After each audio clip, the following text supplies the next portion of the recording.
Hello बच्चों, आप सभी का स्वागत है वैदिक पाठशाला के इस नए वीडियो में। आज हम लोग पढ़ने जा रहे हैं राउल्ट के नियम से धनात्मक और ऋणात्मक विचलन। इससे पहले वाले वीडियो में हम लोगों ने राउल्ट के नियम के बारे में पढ़ा था, उससे संबंधित बातों को पढ़ा था, आदर्श एवं अनादर्श विलयन को पढ़ा था।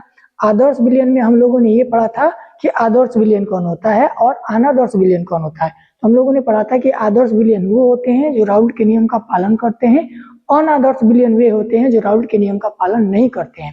तो जो अनादर्श विलयन होता है जो राउल्ट के नियम का पालन नहीं करता है, तो उसके दो कंडीशन होते हैं, या तो वो राउल्ट के नियम को अधिक प्रदर्शित करेगा या तो राउल्ट के नियम को कम प्रदर्शित करेगा।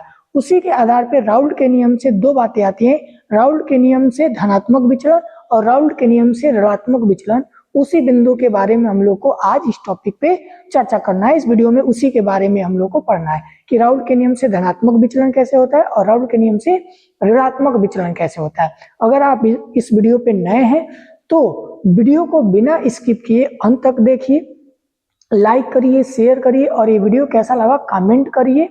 और इस चैनल पे आप नए हैं तो चैनल को सब्सक्राइब कीजिए। चलिए हम लोग शुरू करते हैं बिना देर किए अपने टॉपिक को। राउल्ट के नियम से धनात्मक विचलन, हमारा बिंदु क्या है?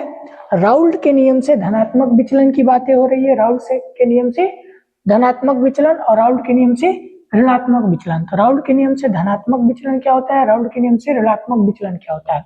तो राउल्ट के नियम से धनात्मक विचलन के बारे में सुनिए क्या कह रहा है कि यदि किसी विलयन में विलेय विलायक अंतरा आणविक बल, विलेय विलेय अंतरा आणविक बल एवं विलायक विलायक अंतरा आणविक बल से कम होते हैं तो राउल्ट के नियम से धनात्मक विचलन होता है।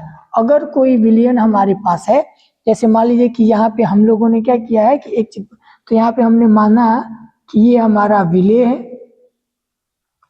ये हमारा विलायक है और ये हमारा विलयन है। क्लियर?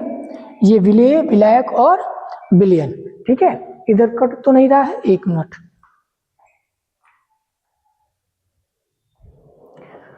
चलिए इधर चेक करना था कि एक पोर्शन कट तो नहीं रहा है, ये पोर्शन आ रहा है, थोड़ा सा लाइट का अभाव है। चलिए तो हमने इसको क्या माना, विलेय माना, इसको विलायक माना और इसको विलयन माना। तो राउल्ट के नियम से धनात्मक और ऋणात्मक विचलन कैसे होगा? जैसे मान लीजिए अगर ये विलेय है तो इसमें ये ए है, तो इसके में ए और ए के बीच का कोई ना कोई बल होगा, तो इसी को हम लोग इसको क्या नाम दिए, अंतरा आणविक बल, अंतरा आणविक बल, ठीक है। बी के लिए ये बी और बी के बीच का आबंध होगा, तो इसको हम लोग बोलेंगे अंतरा आणविक बल।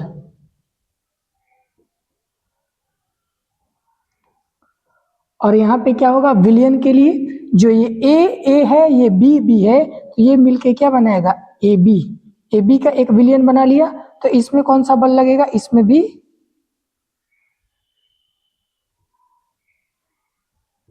अंतरा आणविक बल लगेगा। अब सुनिए ये क्या कह रहा है कि यदि किसी विलयन में विलेय विलायक, यदि किसी विलयन में विलेय विलायक, यदि किसी विलयन में विलेय विलायक, यदि किसी विलयन में ये जो विलयन है तो ये विलायक हो गया और ये विलेय हो गया, ए हमारा विलेय हो गया, बी हमारा विलायक हो गया। तो यदि किसी विलयन में विलेय विलायक मतलब ए विलेय और बी विलायक, तो यदि किसी विलयन में विलेय विलायक अंतरा आणविक बल इंटरमॉलिक्यूलर फोर्स विलेय विलेय ए को विलेय मानेंगे, विलेय अंतरा आणविक बल विलायक विलायक बी का विलायक विलायक अंतरा आणविक बल से कम है तो वो राउल्ट के नियम से धनात्मक विचलन करेगा। मतलब कि ये क्या होगा, ये कम होगा, किससे, इनके अंतरा आणविक बल से इसका मान क्या होगा, कम होगा। अगर ये विलयन है, ये विलेय है, ये विलायक है, तो विलेय के बीच विलेय अंतरा आणविक बल होगा, विलयन में विलायक विलायक होगा और यहाँ पे विलेय और विलायक का अंतरा आणविक बल होगा। तो वही कह रहा है कि यहाँ पे जो होगा हमारा ये बिंदु, ये विलेय के लिए होगा, यहाँ पे लिख देते हैं विलेय और ये हो जाएगा आपका विलायक विलायक। और ये आपको लिख दे रहे हैं विलेय और विलायक।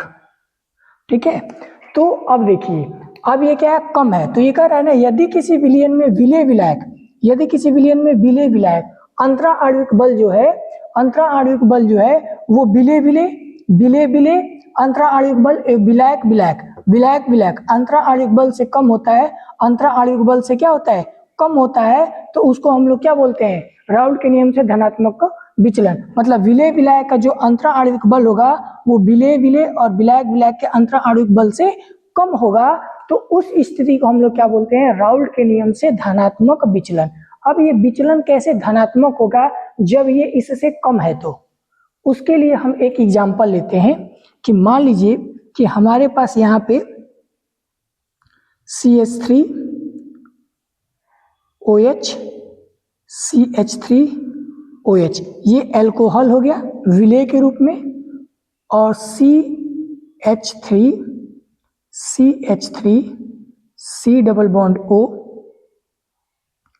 CH3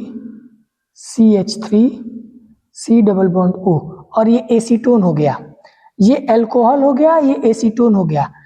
तो एल्कोहल के दो अणु जो है ए और ए, इसीलिए हमने ए माना है। और हम विलयन चैप्टर जब शुरू कर रहे थे तब भी हमने कहा था कि विलेय को ए मानिए और विलायक को बी मानिए।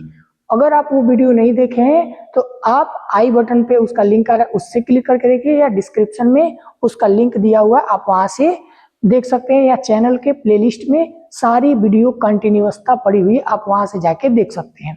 तो अब देखिए, ये जो विलेय विलेय का अंतरा आणविक बल है वो कैसे है, तो जो ये एल्कोहल का एक अणु है और ये एल्कोहल का एक अणु है, इनके बीच का जो आबंध बना है आपस में, उसको हम लोग H आबंध का नाम देते हैं। क्या नाम देते हैं, H आबंध, हाइड्रोजन बंध का नाम देते हैं। वैसे ही इनके अणुओं के बीच में एक आबंध बना हुआ है, तो यहाँ पे इसका जो विलेय विलेय, इसके बीच का जो आबंध है वो, मतलब आबंध कहिए या अंतरा आणविक बल कहिए, इस अणु को और इस अणु को जोड़ने के लिए जो बल काम में आता है उसको अंतरा आणविक बल कहते हैं। दो अणुओं के बीच लगने वाले बल को हम लोग क्या बोलते हैं, अंतरा आणविक बल, इंटरमॉलिक्यूलर फोर्स। तो वैसे ही इस एल्कोहल के और इस एल्कोहल के अणु को आपस में जोड़ने के लिए जो बल काम में आ रहा है उसको अंतरा आणविक बल, इस एसीटोन को और इस एसीटोन को आपस में जोड़ने के लिए जो बल काम आ रहा है उसको हम लोग क्या बोलेंगे, अंतरा आणविक बल बोलेंगे। तो ये कह रहा है कि इनका अंतरा आणविक बल और इनका अंतरा आणविक बल अधिक है किसके अपेक्षा, इस विलेय विलायक के अंतरा आणविक बल के अपेक्षा। अब सुनिए, कहानी को पूरी तरीके से समझिए, आपको समझ में आ जाएगा राउल्ट के नियम से धनात्मक विचलन क्या है। अब सुनिए, इस विलेय और विलायक दोनों को मिला करके अगर विलयन बना दिया जाएगा, यहाँ पे इनका जो इंटरमॉलिक्यूलर फोर्स है, इनके दो अणुओं को जोड़ने का जो बल लग रहा है वो मजबूत है। अब यहाँ पे जाएगा तो वो जो अंतरा आणविक बल है वो कमजोर हो जाएगा। क्यों कमजोर होगा वो देखिएगा, यहाँ पे जो CH3OH और CH3OH है, एल्कोहल है, उसके बीच में आ जाएगा CH3 डबल बॉन्ड O, ये एसीटोन आ जाएगा। अब जो ये आबंध बन रहा था मजबूती के साथ, उस आबंध के बीच में कौन आ गया, एसीटोन आ गया, तो वो आबंध क्या पड़ गया, कमजोर पड़ जाएगा।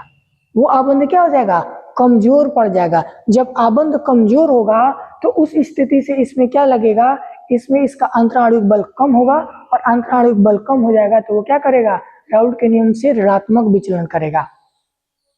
अब सुनिए एक बात और, अगर मान लीजिए यहाँ पे केवल एल्कोहल है तो विलेय विलेय का आकर्षण है, तो ये आसानी से क्या है, अपना वाष्पित होगा। ये एसीटोन जो है ये अपना वाष्पित होगा, लेकिन यहाँ पे क्या ये वाष्पित हो पाएगा, नहीं हो पाएगा, क्योंकि इसके बॉन्ड का सिस्टम ही बिगड़ गया है। या ये मान लीजिए कि कहानी में कि जो दो व्यक्ति हैं ट्रेन से कहीं सफर कर रहे हैं, दो व्यक्ति, एक ये ए और बी आपस में बात करते हुए सफर कर रहे हैं, ए अपने जगह पे, बी अपनी जगह पे। अगर उस ट्रेन के सफर में कोई सी आकर के बीच में बैठ जाए, ए और बी के बीच में कोई सी बैठ जाए बीच में, तो क्या होगा, इनका जो बात करने का कॉम्बिनेशन था वो कॉम्बिनेशन बिगड़ जाएगा ना, वो कॉम्बिनेशन क्या होगा, बिगड़ जाएगा, वो अच्छे से बात नहीं कर पाएंगे। जब बात करना होगा तो वो एक दूसरे को ऐसे देखेंगे, उनके चेहरे को ऐसे देखेंगे, तो वो बात का कॉम्बिनेशन नहीं हो पाएगा। तो यहाँ पे भी वही है कि यहाँ पे जो अंतराणविक बल है और यहाँ पे अंतराणविक बल है वो अधिक है, विलय विलय का अंतराणविक बल अधिक है, विलायक विलायक का अंतराणविक बल जो है वो अधिक है, जबकि इन दोनों को मिला करके जब एक विलयन बना दिया जा रहा है तो वहां पे उसका अंतराणविक बल क्या हो जा रहा है, कम हो जा रहा है।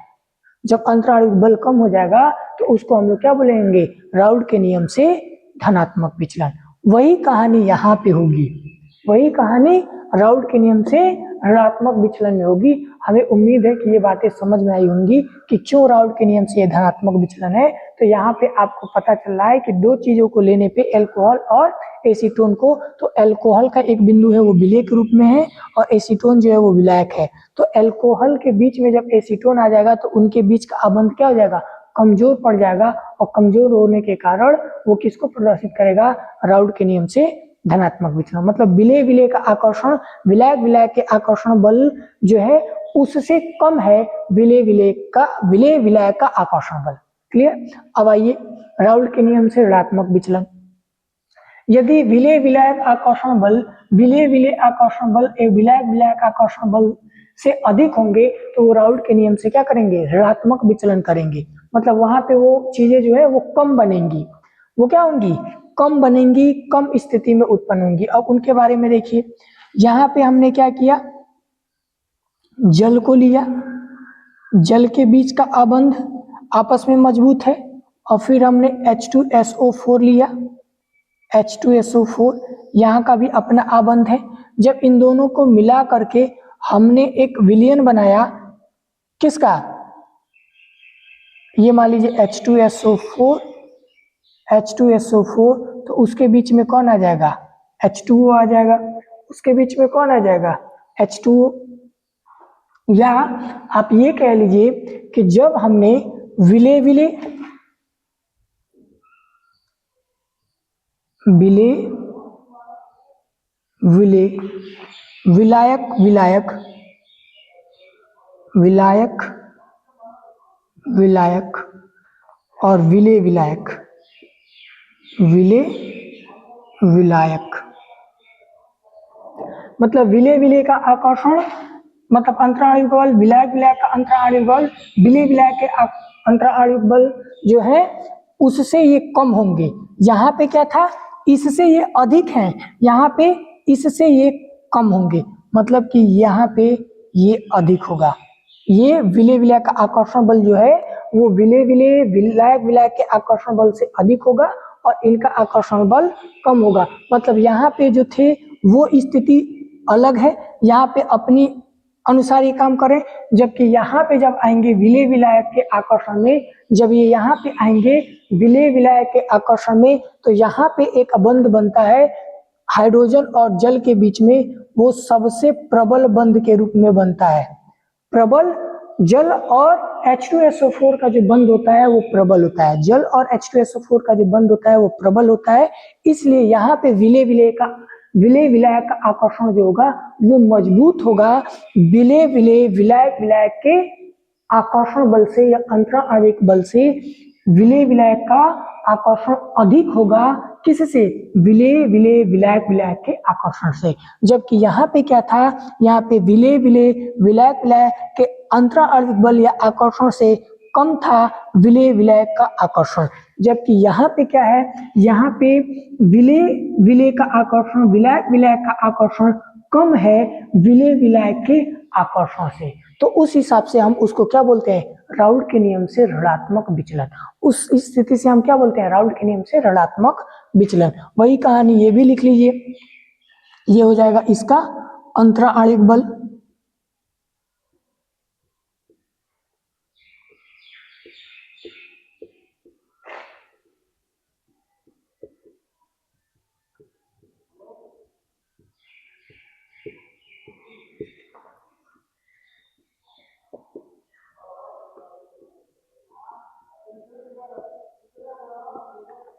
ठीक है।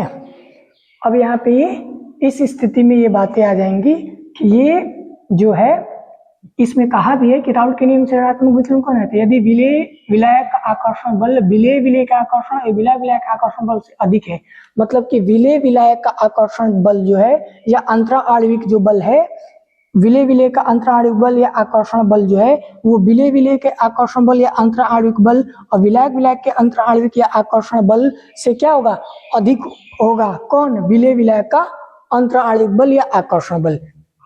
यहाँ पे अधिक होगा, यहाँ पे कम होगा।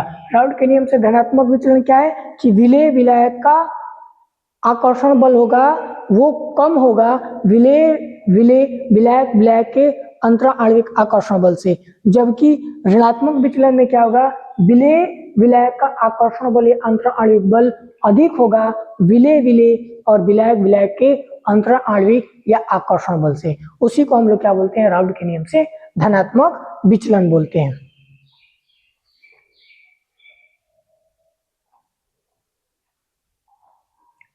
चलिए अब हम अपनी अगले टॉपिक पे चलते हैं।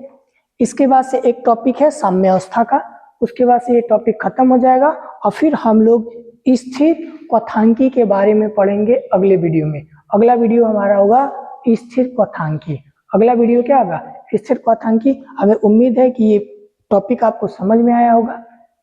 अगर आपको इन चैप्टर्स के बारे में कलरफुल नोट्स चाहिए, प्रीवियस ईयर के क्वेश्चन चाहिए, तो आप जाइए इस वीडियो के डिस्क्रिप्शन में हमारे वैदिक पाठशाला एप्लीकेशन का लिंक पड़ा हुआ है।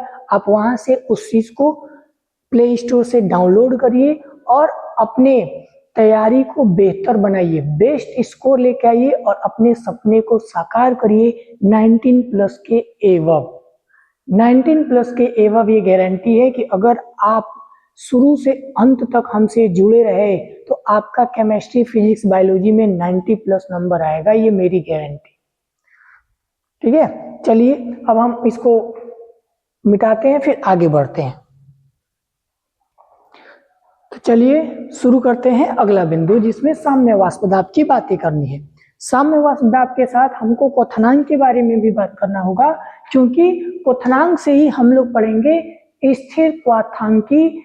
इसके अंतर्गत स्थिर क्वथांकी के अंतर्गत दो बिंदु को पढ़ना होता है, न्यूनतम क्वथनांकी स्थिर क्वथी, अधिकतम क्वथनांकी स्थिर क्वथी।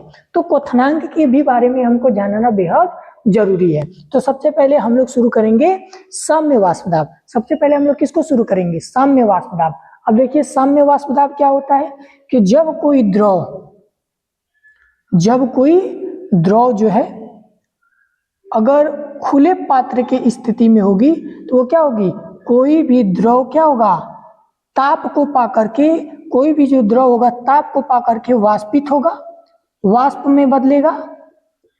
वाष्प में बदलने के बाद से वो जो है उसके ऊपर जो बंद पात्र होगा उससे जाकर के टकराएगी और टकराने के बाद से क्या होगा, ये वाष्प इससे टकराएगा। टकराने के बाद से क्या होगा कि ये नीचे की तरफ आएगी और इस द्रव की सतह पर अपना क्या लगाएगी, दाब लगाएगी। इस द्रव की सतह पर क्या लगेगी, दाब लगाएगी। ऐसी ये प्रक्रिया चलते रहेगी। चलने के बाद एक ऐसी स्थिति आ जाएगी कि द्रव और वाष्प दोनों के बीच साम्य स्थापित हो जाएगा, मतलब दोनों बराबर हो जाएंगी। मतलब जितना द्रव उतना ही वाष्प, दोनों में एक बराबरी का कॉम्बिनेशन, बराबरी की फाइट हो जाएगी। मतलब जितना वाष्प द्रव में बदलेगा उतना ही द्रव वाष्प में बदलेगा। तो उसको हम लोग बोलते हैं साम्य अवस्था। जब स्थिति बराबर हो जाती है मतलब कि द्रव अब केवल गैस में नहीं बदलेगा, मतलब कि द्रव केवल वाष्प में नहीं बदलेगा, वाष्प द्रव में भी बदलेगा। तो उस स्थिति को साम्य वाष्प दाब बोलेंगे। और इसी साम्य वाष्प दाब को हम लोग क्या बोलते हैं, साम्य वाष्प दाब। और इस स्थिति में जब वो साम्य अवस्था पे आ जाती है, कहाँ पे, साम्य अवस्था पे, कहाँ पे आ जाएगी, साम्य अवस्था पर, साम्य अवस्था पर।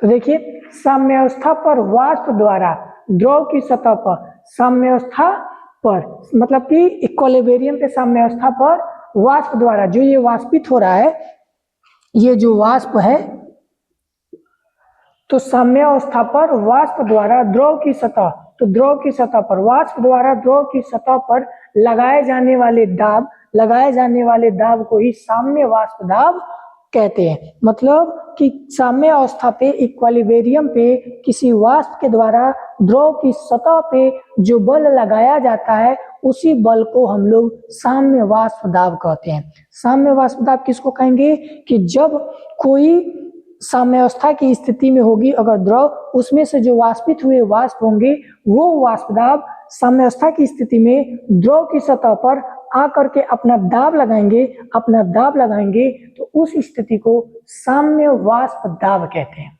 क्लियर, ये बातें क्लियर हो गई। अब हम लोग को पढ़ना है क्वथनांक के बारे में। क्वथनांक क्या होता है?